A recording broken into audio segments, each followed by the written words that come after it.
مصطفیٰ بھی ہیں، حضور کی مرادیں۔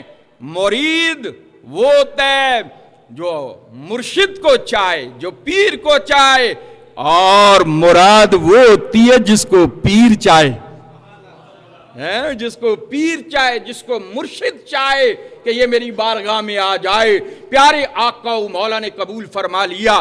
اب جب قبول فرمایا، قبول اسلام ہوا، تو اس وقت نماز کا وقت ہو گیا۔ نماز جس کو حضور نے فرمایا، قال رسول اللہ صلی اللہ علیہ وسلم الصلاۃ قرۃ عینی، او کما قال رسول اللہ صلی اللہ علیہ وسلم، فرمایا نماز میری آنکھوں کی ٹھنڈک ہے۔ بلند آواز سے کہہ دیجئے، الصلاۃ قرۃ عینی، نماز میری آنکھوں کی ٹھنڈک ہے۔ الصلاۃ معراج المومنین، او کما قال رسول اللہ صلی اللہ علیہ وسلم، نماز مومنین کی معراج ہے۔ نماز معراج کا تحفہ ہے۔ الصلاۃ تحفۃ المعراج، نماز معراج کا تحفہ ہے۔ پیارے آقا و مولا صلی اللہ علیہ وسلم نے فرمایا نماز میری آنکھوں کی ٹھنڈک ہے۔ تو جس کو حضور ٹھنڈک قرار دے رہے ہیں، کیا ہم اس ٹھنڈک کے لیے تڑپتے ہیں؟ اپنا کاروبار بند کرتے ہیں، اپنی تجارت بند کرتے ہیں، اپنے دفاتر کو چھوڑتے ہیں، اپنے صبح کی نیند کو ترک کر کے اے سی کے ماحول کو چھوڑ کر مسجد آتے ہیں؟ نہیں آتے۔ تو پھر سوچئے کہ ہم مصطفیٰ کریم کی آنکھوں کو ٹھنڈک پہنچا رہے ہیں یا دکھ پہنچا رہے ہیں؟ رسول اللہ کے غلاموں، یہ غفلت کو ترک کرو۔ جیسے رمضان کریم میں آپ کی نمازوں کا شوق ذوق بڑھ چکا تھا، تلاوت قرآن کا ذوق شوق بڑھ چکا تھا، صبح سویرے علی صبح اٹھ کر نماز تہجد کے لطف لینے اور تلاوت قرآن کے مزے لینے، درود و سلام کے گجرے پیش کرنے آپ کی زندگی کا معمول بن چکا تھا۔ رمضان کریم کی سحری اور افطاری کی برکات حاصل کرنی، اب اس کو پورے 11 ماہ ہم نے جاری و ساری رکھنا ہے۔ اس کو ہم چھوڑنا نہیں ہے، اس کو ہم نے چھوڑنا نہیں ہے، بلکہ پورا سال ایسے ہی ہم نے آئندہ رمضان آنے تک نیکیوں کا سلسلہ جاری و ساری رکھنا ہے۔ نماز کا وقت ہو گیا، فاروق اعظم کی بارگاہ، آپ رسول اللہ کی بارگاہ میں نماز کا وقت ہو گیا۔ پیارے آقا نے ارشاد فرمایا بلال اذان پڑھو۔ اس وقت نماز اور اذان علل اعلان نہیں کر سکتے تھے، مکہ المکرمہ ہے، لیکن علل اعلان اذان نہیں کر سکتے، نماز نہیں پڑھ سکتے، بلکہ چھپ چھپا کے اذان پڑھنی ہے، چھپ چھپا کے نماز پڑھنی ہے۔ لیکن یہ عمر ہے نا، عمر ہے جس کو حضور نے ارشاد فرمایا کہ میرے عمر سے سائے سے بھی شیطان بھاگتا ہے۔ جہاں تک عمر کا نام لیا جاتا ہے شیطان وہاں تک دور بھاگ جاتا ہے۔ فرمایا شیطان عمر کو دیکھ کر اپنا رستہ تبدیل کر لیتا ہے۔ کون؟ فاروق اعظم رضی اللہ تعالی عنہ۔ سب کہا کریں رضی اللہ تعالی عنہ۔ جب آپ کہتے ہیں نا تو یہ ہماری نظر ان کی بارگاہ میں پیش کی جاتی ہے، اور پھر ان بزرگوں کی ہم پہ نگاہ ہوتی ہے، روحانی طور پر نگاہ ہوتی ہے۔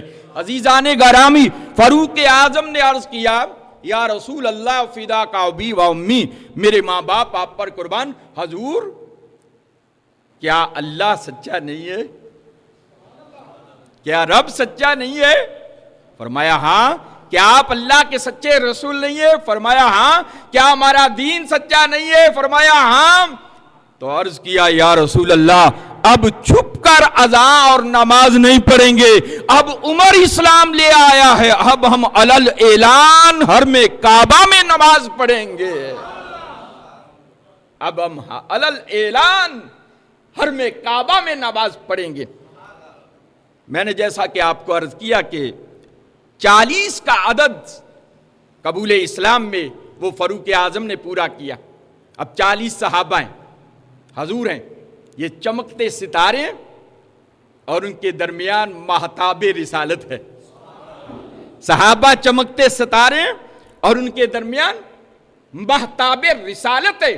حضور نے ارشاد فرمایا الصحابی کالنجوم فبأیہم اقتدیتم فاہتدیتم او کما قال رسول اللہ صلی اللہ علیہ وسلم، فرمایا صحابہ ستاروں کی مانندے، تم جس کی بھی اقتدا کرو گے تم ہدایت یافتہ ہو جاؤ گے، ہدایت یافتہ ہو جاؤ گے۔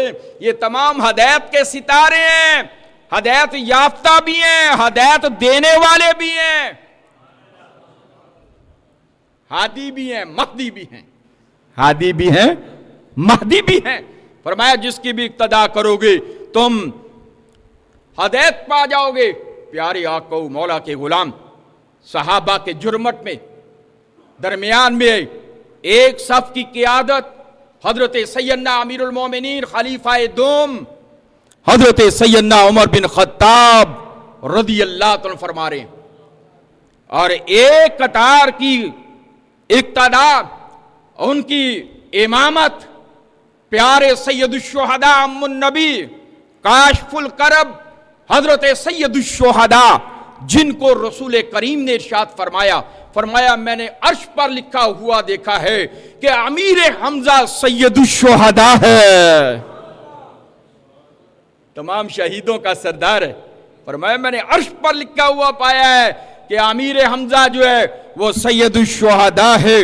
عزیزان گرامی، کون؟ فاروق اعظم رضی اللہ تعالیٰ عنہ اور سید الشہداء ام النبی حضرت سیدنا امیر حمزہ رضی اللہ تعالیٰ عنہ ایک تلوار لے کر دونوں نکلے، درمیان میں پیارے آقا و مولا صلی اللہ علیہ وسلم سردار الانبیاء، امام الانبیاء، محبوب خدا، وجہ تخلیق کائنات، روح کائنات، جان کائنات، مقصود کائنات، امام الانبیاء، خاتم النبیین، سب کہیے صلی اللہ، حال گونج جانا چاہیے صلی اللہ علیہ وسلم۔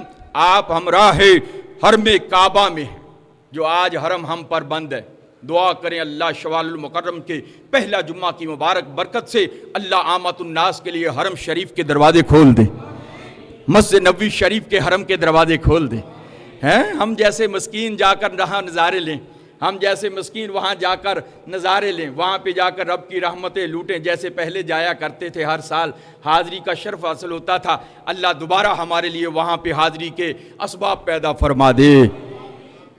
حرم کعبہ میں پہنچے اور حرم کعبہ میں جا کر اعلان کیا کیا؟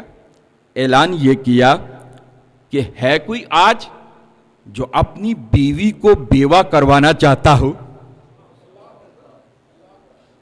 ابو جہل موجود ہے، عتبہ موجود ہے، شیبہ موجود ہے، ولید موجود ہے، کفار مکہ، رئیسان مکہ، جن کا روب دبدبا، جن کی سرداری، وہاں پہ جن کی وجاہت موجود ہے، لیکن اس کے باوجود فاروق اعظم کا روب اور دبدبا ایسا ہے، آپ کا جرت، بہادری، استقامت، حب خدا اور حب مصطفیٰ اس قدر استقامت میں ہیں کہ آپ فرما رہے ہے کوئی آج جو اپنی بیوی کو بیوہ کروانا چاہتا ہو؟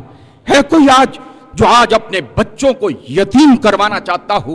ہے کوئی آج جو اپنے بھائی کو قتل کروانا چاہتا ہو؟ ہے کوئی آج اپنے عزیز و اقارب کو قتل کروانا چاہتا ہو؟ تو آؤ، آج عمر بن خطاب کا بیٹا عمر قبول اسلام کر چکا ہے، قبول اسلام کر چکا ہے۔ اور پھر فاروق اعظم کے پیارے آقا و مولا نے خطاب ارشاد فرمایا آج کے بعد عمر جو ہے نا، آج کے بعد عمر جو ہے نا وہ فاروق اعظم ہے۔ بلند آواز سے کہیے، میں بیمار آدمی ہوں، مجھے منع ہے، یقین مانیے۔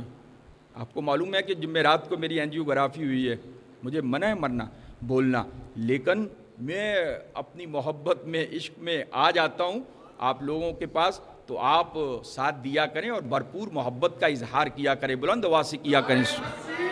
اللہ اکبر، یا رسول اللہ، یا علی، نعرہ رسالت، نعرہ رسالت، نعرہ رسالت، سیدی مرشدی، غلام ہے رسول، غلامی رسول میں